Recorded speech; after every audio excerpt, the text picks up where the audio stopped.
Welcome back to the Bitcoin Brothers Australia podcast. You are watching episode 6. I am your host, Josh Cram, and today there is no one here. Now, unfortunately, I was meant to have a guest over Zoom today. We had it all set up and ready to go.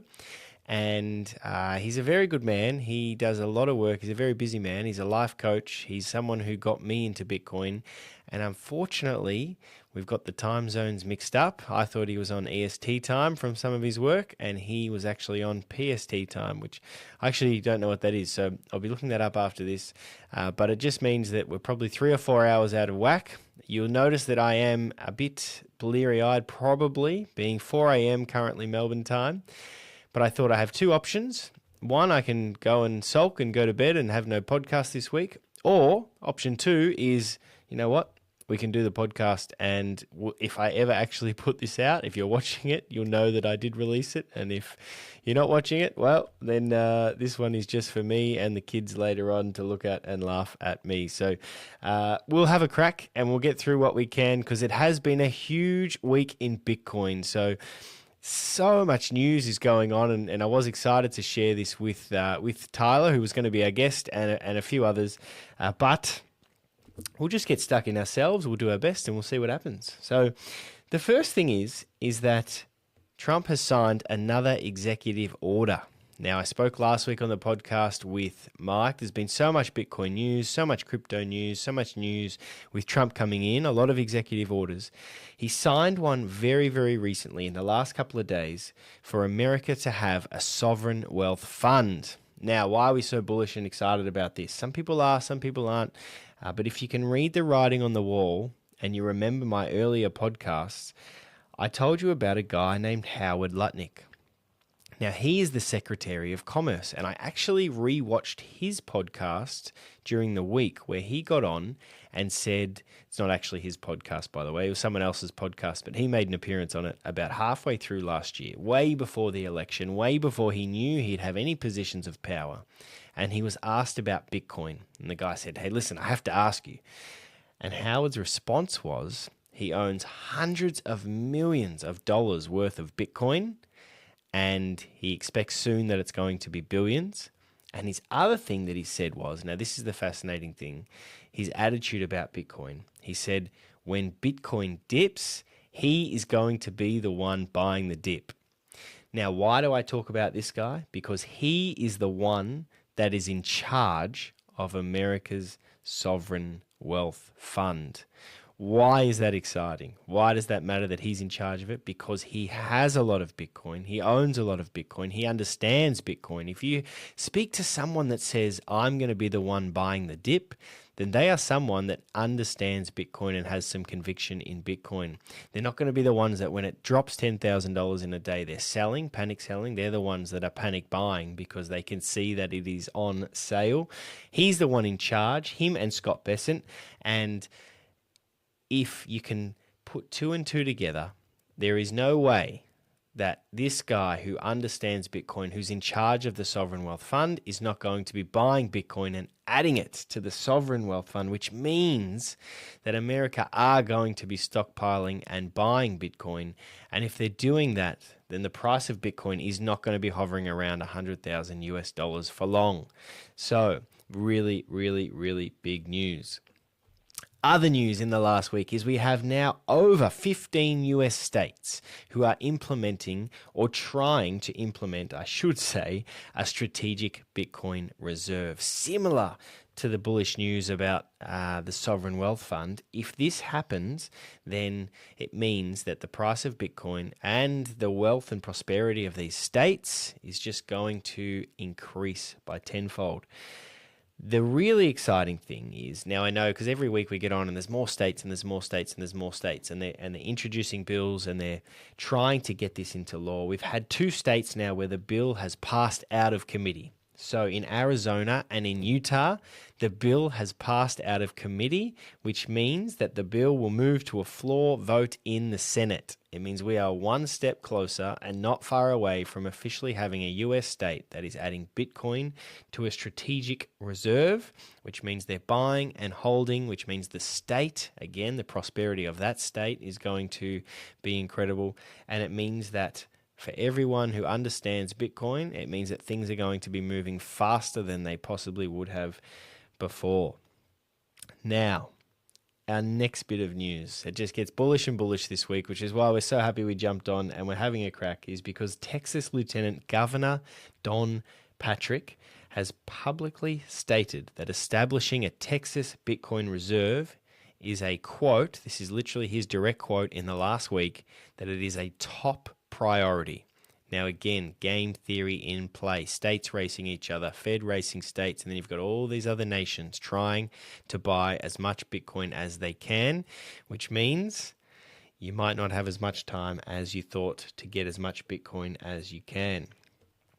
More news this week. So it keeps going here. We have some really fascinating news because there's not often you'll see an academic paper, a peer-reviewed paper on Bitcoin. And there has been one released this week by Dr. Murray Rudd. Now you can look this up, and it shows that Bitcoin. Now again, we're here for some fun. We're here for a little bit of speculation based on facts, but not much speculation. We really just want to stick to the facts as much as we possibly can. Now this is a peer-reviewed paper, and the fact is that they did give a projection of a price of Bitcoin based on its global adoption, based on the supply and demand of Bitcoin. Now, this is fascinating. A peer-reviewed paper led by Dr. Murray Rudd shows that Bitcoin is on track to surpass $1 million a coin by January 2027. That's what it's on track to do. That's a fact from an academic peer-reviewed paper led by Dr. Murray Rudd. Then he adds a little bit of speculation and he says there is potential that it's going to hit multi-millions by 2030. So $1 million coin by January 2027 US dollars, multi-millions by 2030. Now the article is called A Supply and Demand Framework for Bitcoin Price Forecasting.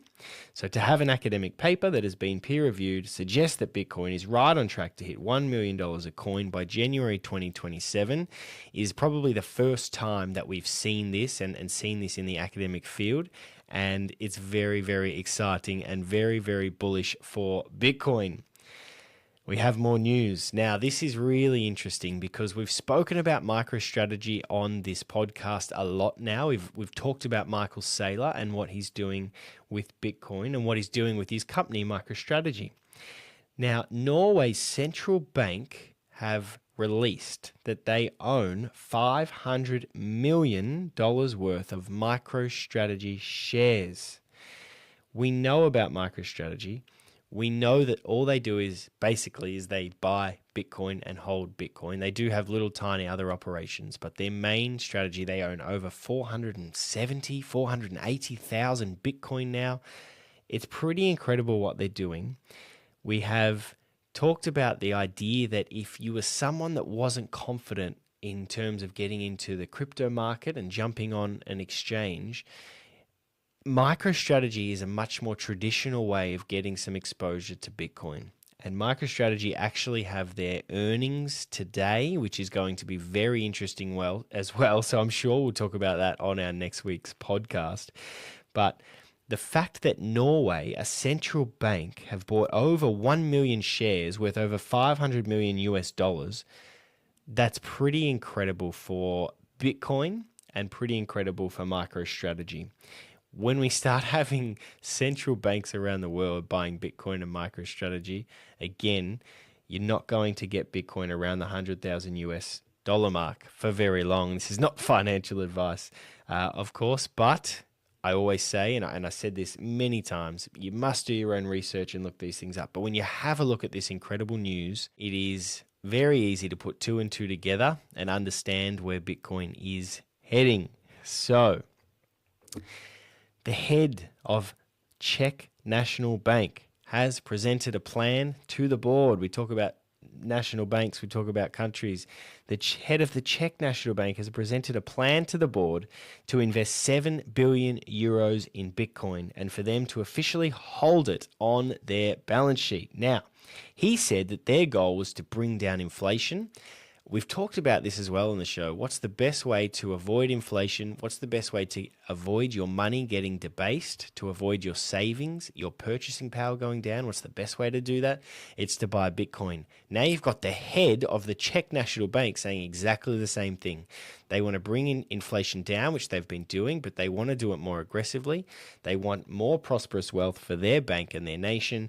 How do they do that? Well, two things, and I love them both. One is they said they've increased their gold from 0%, they had no gold exposure, to 5%, and now they're buying Bitcoin. So really, really incredible news for the head of the Czech National Bank.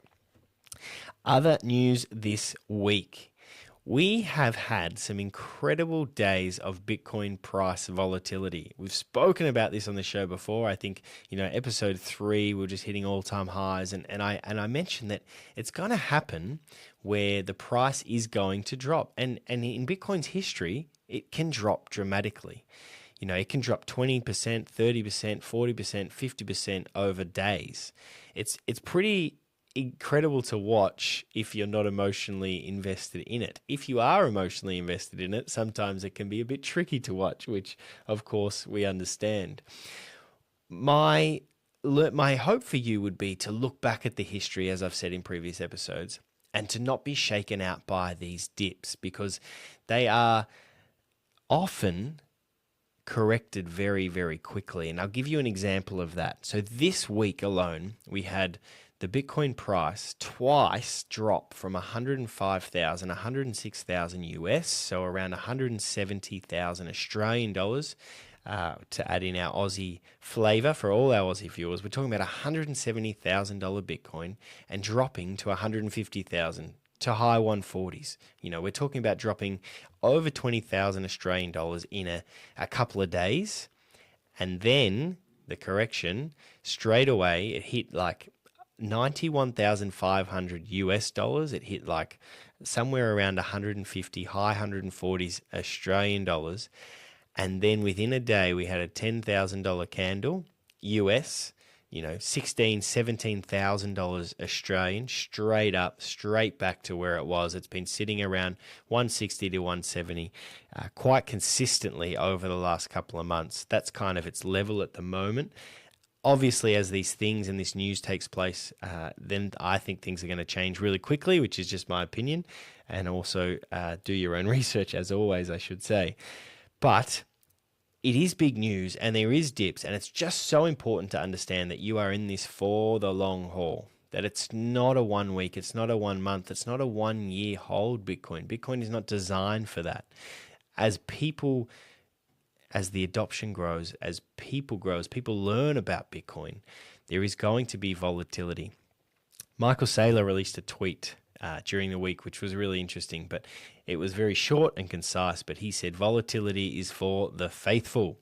Basically, what we're looking at is Bitcoiners who understand Bitcoin. As soon as that dips, and it's just really, really good value, and they'll be buying those dips. Howard Lutnick said the same thing. He will be the one buying the dips. So please, I implore you, do your own research, work really hard to understand that, hey, have some conviction and understand that, yes, this price volatility can be a bit nerve-wracking for you, but, hey, you can be the one to buy the dip. You can be the one that understands Bitcoin and changes your wealth. All right, so much bullish news in the Bitcoin community this week. We're gonna continue. We're gonna continue with segments. So there's actually a new segment that I want to bring in, and I was gonna do this with Tyler. And Tyler's someone who's so big about learning and bettering yourself and educating yourself and just continuing to grow always. And it's a bit of a biblical theme. Always trying to improve. Always trying to grow yourself. So I wanted to have a segment that was something you learnt this week. Now, something that I learnt this week, and I actually had to share this at work, but something I learnt this week was accretive dilution. And this links in well with some of our news, which was our MicroStrategy news of Michael Saylor's company, MicroStrategy. So I've been studying them, I've been looking into them, and as I looked into them, I found this phrase, accretive dilution. I was like, well, what is accretive dilution, and why do I need to understand this? Well, if you're investing in MicroStrategy, then you probably should start to understand accretive dilution. So what it basically means is, we've spoken about MicroStrategy borrow money, and they often do it at 0%. And what do they do with their money is they buy Bitcoin. How do they do it at 0% sometimes?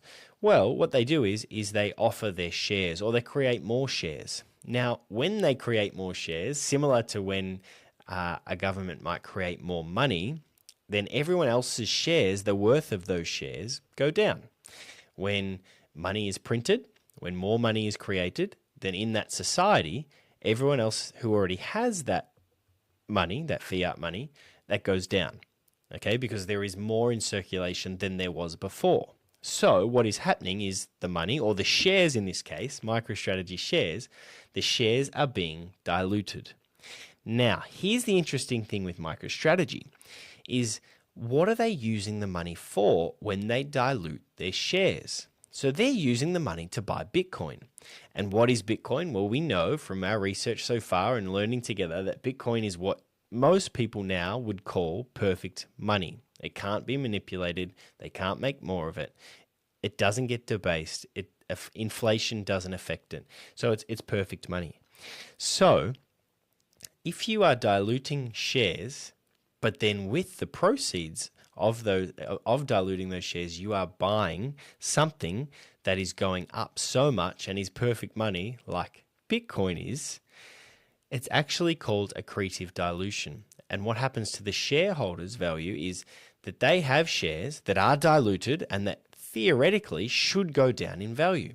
But because MicroStrategy are buying Bitcoin with the proceeds from diluting those shares, the value to the shareholder actually goes up. So the shareholder's worth, the shareholder's value, actually goes up with MicroStrategy creating more shares. Quite extraordinary to think about and wrap your head around. Yeah, but basically, MicroStrategy create more shares, they get money, they buy Bitcoin. Bitcoin continues to rise at a rapid rate. Because Bitcoin continues to rise at a rapid rate, it means that the shareholders' value of their shares rises as well. So if they did nothing, they actually wouldn't have as much value as they have when MicroStrategy create more shares, sell the shares, buy Bitcoin, and then all the shareholders, their share value all goes up. So it's called accretive dilution. Instead of diluting the shares and making the shares worth less, they dilute the shares, but they make the shares worth more. Quite extraordinary, and something that I learned this week. So you'll find that on the podcast. We'll introduce this segment. We want to keep learning. We're learning together. So the segment's going to be something that you learnt this week. And for me, it was accretive dilution. We're going to dive into a few other things over the coming weeks. Things like hash rate. I've spoken about hash rate before, so I really want to try and wrap my head around that a little bit. But a few tweets from Bitcoin people, Max Kaiser to name one, and quite a few others will tell you that the hash rate gives proper indication of the Bitcoin price. Now, I can tell you that the hash rate at the moment is very, very high. So do with that what you will, make your own decisions in life, but very, very interesting. All right, it is time for Mythbuster of the Week. Now, this is one of our favorite segments, but we've already touched on it a little bit. So the Mythbuster of the Week, this is for anyone who doesn't own Bitcoin. Now, I've heard this a lot through family. I've heard this a lot through some close friends who haven't owned Bitcoin, who have listened to some podcast episodes, who have started doing some own research. They've watched some Michael Saylor conference clips on YouTube. They've done all these things. They understand that Bitcoin is probably something that they should be adding to their portfolio, if you like. They probably shouldn't have no Bitcoin. the way that things are happening, they're really kind of clear on that. And they say that to me, which is awesome. I love talking about it. I love hearing from people, hearing from so many different people, and they're saying the same kind of things. But one thing that so many people have to say, and I feel like this is a really big myth, is that because Bitcoin is volatile, I spoke about it before with the news just in the last week, that they should wait for the next dip before they buy any Bitcoin. Now, this myth is mainly based at people that don't own any Bitcoin. Okay, so it's like, hey, I want to buy some Bitcoin. I know I should have some Bitcoin, but I'm just going to wait for another dip before I buy some more. Okay, that's a very common myth, and I know a lot of people listening to this will definitely have had those thoughts. I'm just going to wait till it drops, and then I'll buy some. Why is that a myth, and how are we going to bust that today? Well, if you have a look at Bitcoin's history, it can often rise by percentages far greater than it dips. So if you have a look at post-year halvings, it rises dramatically. And we're talking like years where it's gone up thousands of percent in a very short space of time, compared to the dips, which are not as frequent as the dramatic rises, but also you might get priced out. Okay, so if you've got this asset that you've been researching and trying to learn more about, and you know where it's heading, you can see the news, you can see everything that's happening in the US, you can see that you've got national banks around the world that want to buy this thing, that they're trying to get it on their balance sheets, and then you're sitting there going, yeah, but I'm just going to wait for a little dip before I buy some more. Well, I would encourage you to do some more research and rethink that strategy, that's for sure. Here's an example, and I shared one of these already in episode 1, but I know a lot of people have jumped on board since then, so I'll share this one again. But I had a friend who said, hey, I'm too late for Bitcoin. Bitcoin was at 100,000 Australian dollars, literally pretty much on the dot. I think it was 102,000 Australian dollars. Within a month, Bitcoin was 170,000 Australian dollars. Okay. Now, if this guy was like, hey, I'm going to buy it now, well, fantastic. He buys some Bitcoin now. The Bitcoin rises in price. He gets to continue to learn about Bitcoin while he's stacking sats. Fantastic. Awesome. If he's like, hey, I'm just going to wait till it dips, well, sure, it's going to dip, but it's risen 70,000 and then it's dipped 20. He's still $50,000 worse off than he was if he just bought it at the time. So many stories like this where people are selling their Bitcoin, or they're saying, no, I'm just going to wait for the dip and then I'm going to buy more Bitcoin. Once you understand that Bitcoin is something that you need to hold for a while, there's a really, really good saying. And the saying is that time in the market beats timing the market.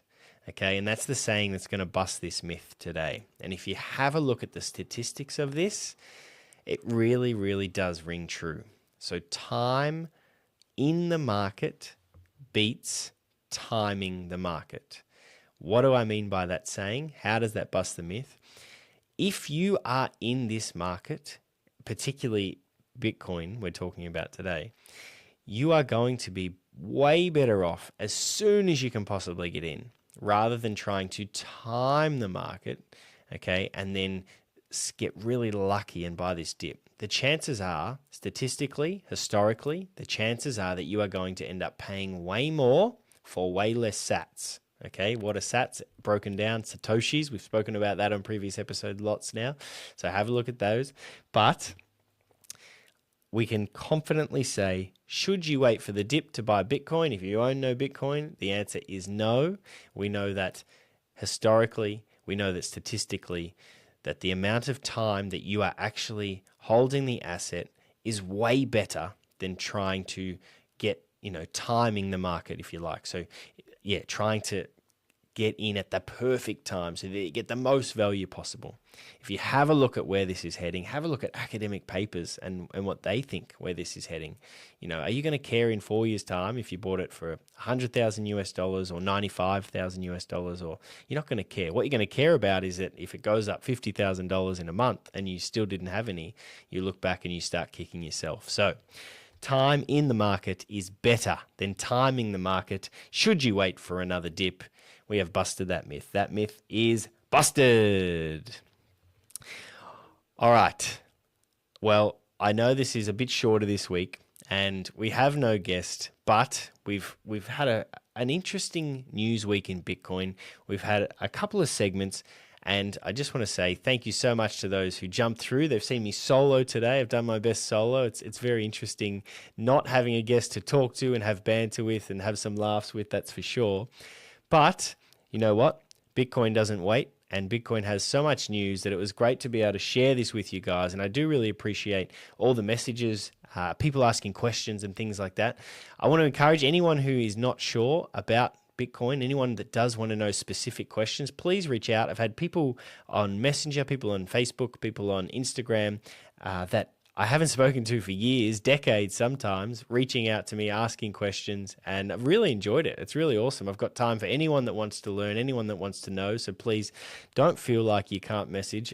Absolutely love hearing them all, and I've had quite a few already, which has been really, really fun. So we're here to help on the Bitcoin Brothers Australia. We're learning, like we always say. We're definitely plebs, and we're trying to learn as much as we can, and we're here to help you guys learn as much as you can as well as we explore this Bitcoin journey together. So jump on. We've launched on YouTube as well, which has been very, very exciting. So we've got a couple of episodes up on YouTube. So you have to type in, I think, Bitcoin Brothers Australia or Josh Cram, Bitcoin Brothers Australia, and then you'll see a few episodes come up. That's been really, really cool. So please jump on there, like and subscribe, and use a positive comment if you like.